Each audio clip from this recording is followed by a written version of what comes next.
So I recently came across a YouTube video which talks about how to eliminate self-doubt and achieve your goals. And I found it quite interesting, and so today I'll go deeper into it. And so firstly, why do we feel self-doubt?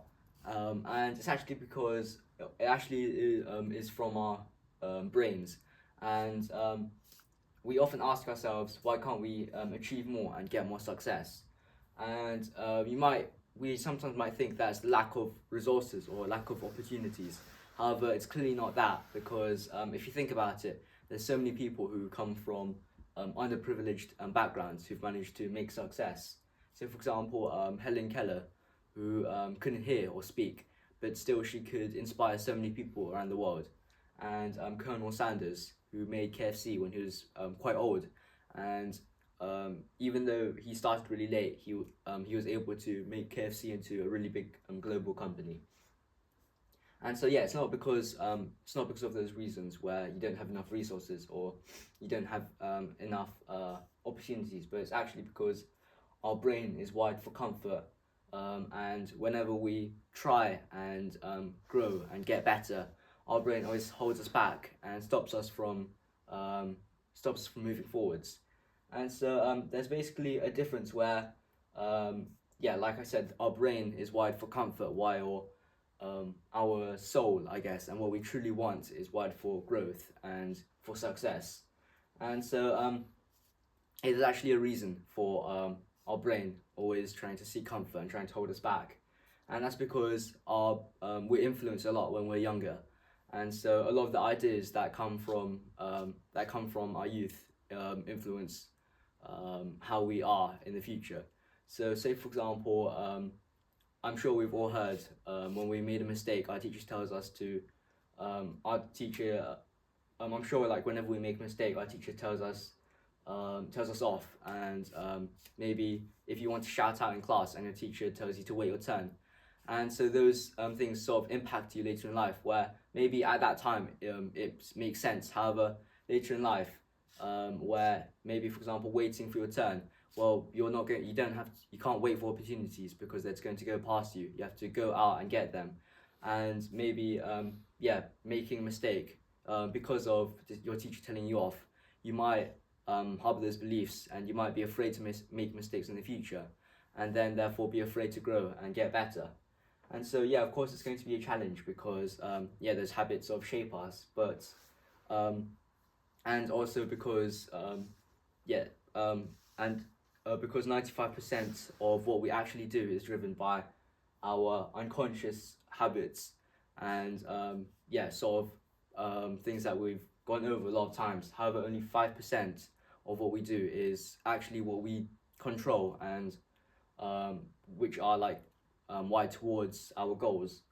And so yeah, it's a bit like let's say it's a bit like trying to control a ship, where if you let go of the controls for even a tiny bit, you'll get drifted off course because of the waves. And so it's yeah like this, where if you just let your unconscious mind just take over, even for a day or even for 2 days, then you let go of your routines and you'll slip back into your old habits. And so yeah, I've been trying to get into a better morning routine, where I wake up at 7:30 and start going for a run, and yeah, to sort of, I guess, be more organized and be more productive with my day. However, I remember so many times where I just slipped from it, maybe for just a day, and then after that I just feel so demotivated to carry on. And so yeah, it's a bit like that, where if we just let it slip for a single day, then it will be really hard to continue. And so tips to so there are some so I have a few tips to stop that and to help you always feel quite motivated to continue, and to feel like you can do it. And so firstly is to stop putting the wrong things in. And so yeah, that can be a variety of things. So maybe media or the people you hang out with, or yeah, just things like that.